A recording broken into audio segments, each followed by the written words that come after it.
Hello everybody, welcome to edupediaword.com. The topic for today is the factors of production. We'll be talking about the factors of production today. So in economics there are basically 4 factors of production, but before that we need to know what is production. So production is an outcome of an economic activity, or in simple terms we can say production is the process of converting the raw material into finished product. It could be a product or it could service as well. At the same time it could be a service. Crux is that there should be an economic activity, means there should be money involvement somewhere in the reason behind taking that activity. So Professor J.R. Hicks defines production as any activity directed towards the satisfaction of other people's wants through exchange. It could be exchange of goods or exchange of services. Both will be treated as production. So in economics there are basically 4 factors of production. And what is actually a factor of production? Anything that assists production is termed as a factor of production. Anything that is going to facilitate the process of production will be treated as a factor of production.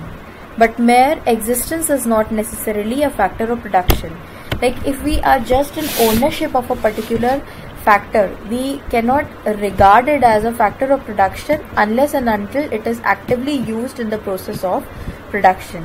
If it is not used, then we cannot say that it is a production factor. Then it becomes a factor of production only when it actually assists or contributes to production. That is there. So in economics we have 4 factors of production. They are land, labor, capital and entrepreneur. Now what is this land? This land is the original and primary factor of production. We will be studying more about it in the subsequent slides. So just looking at land, that does not mean only a piece of land that is lying barren is our factor of production. Anything that is a free gift of nature, that has been given to us nature without any cost, that is called land. It could be free running water, it could be a river, it could be a farm, it could be a piece of land, it could be a hilly slope that is fertile or that can be used for production of any kind. So anything that is coming from the nature to us free of cost, that will be included as a land. So land has a unique feature that it is a gift by nature and there is no money incurred in the production of this factor of production. We don't have to invest thing to get a land of piece made. We may have to invest money to acquire a piece of land, but for its natural building we don't have to invest anything. So that is a unique feature of land. Then the next factor of production is labor. Labor means the human effort that we are putting in. Then that human effort could be physical effort or mental effort. That all will be a part of the labor. So labor does not necessarily means the labor who go on the field and do digging and weeding. That does not necessarily means labor in economics. In economics, even a computer engineer's work is included in the category of labor, because a computer engineer is undertaking certain activity with the objective of earning money. His motive is to earn money. So that is labor. So labor means any activity that is undertaken with the purpose of earning money. So that is labor. Then the next is capital. Now capital means the investment which we make in the business. Again, it does not only mean money. It could be in the form of machinery, the equipments, the land, the premises which we have acquired and we are using. That all will be treated as the capital. So capital necessarily means anything that is going to help in the process of production and which can be sold in the market to get money. Then entrepreneur. Entrepreneur means the leadership, the person who undertakes the production process, who undertakes the responsibility to bring together the other three factors of production. If we have ample of land, ample of labor and ample of capital, but we are not able to bring them together, if we are not able to develop a synchronization between them, then we will not regard them as a factor of production. So it is the it is the entrepreneur who brings these factors of production together. So entrepreneur is a very important function of, or we can say is a very important factor of production, and it is totally a human skill and aptitude that defines the level of entrepreneurship. Now, going back in detail, now what is land? It is the original and the primary factor of production. Without land, the production process cannot exceed further. Then in economics, all the natural resources that are available, like on the surface of the earth, it could be blue water, it could be vegetation, it could be a piece of land, it could be a well, anything, or below the surface of earth, above the surface of earth, and which is used in the production process is called land. So anything that is there which we can use as a factor of production is treated as land. Suppose we have a well near our factory. Now we are using the water of that well for the irrigation, for the purpose of not irrigation, for the purpose of production in the factory. Then we are going to regard that land, that well as a land. It is a factor of production for us. It is an input which is helping us in the production process. So we'll regard it as a factor of production. So land is a very important factor of production, and we can regard it as the primary factor of production.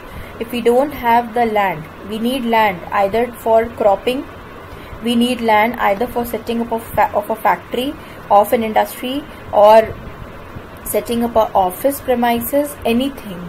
For any of these activities, we need land. So land is the original and the primary factor of production.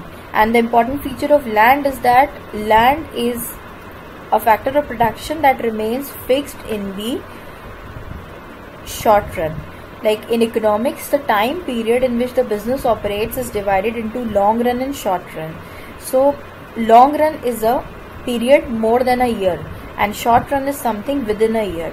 So in the short run, land remains unchanged, because in the short run we cannot acquire more and more piece of land, and since it is a free gift of nature, so nature takes its own time to provide us this gift.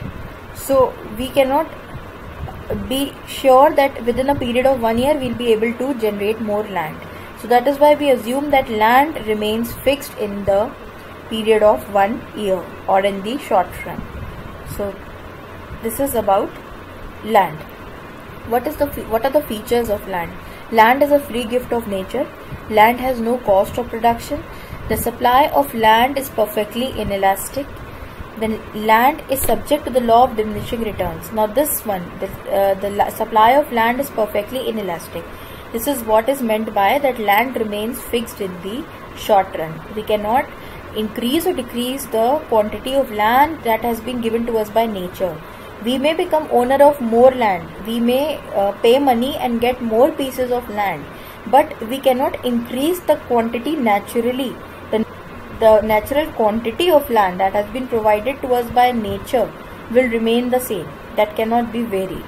Then land is subject to the law of diminishing returns. Now what is this law of diminishing returns? This is a very important law of economics, and it states that with every successive increase in the production, the fertility or the output which we are going to get is going to diminish. That is the meaning of the law of diminishing returns. Like there is a piece of land that is for 1 hectare, and out of that 1 hectare piece of land we are able to get 100 kgs of mango in one season.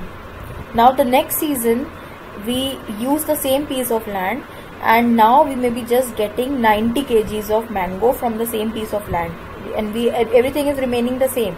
The same factors are used, the same labors are used, same machinery, equipment, fertilizer, everything is the same, but we are still getting 90 kgs only. Then in the next season we might just get 80 kgs from the same piece of land. So this is law of diminishing returns, which means that with every successive increase in production, the productivity of the land is going to decline.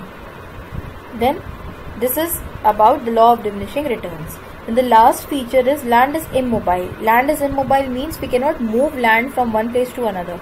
We can change a building, we can shift a factory, but we cannot actually take away a piece of land from one place to another. There are no tires fixed in the land that it can be moved from one place to another. Labor, that is the other factor. The entrepreneur, capital, everything is movable. Everything can be changed from one place to another, can be moved from one place to another, except land. So land is that factor of production that is immobile. So thank you for watching Edupedia Word videos.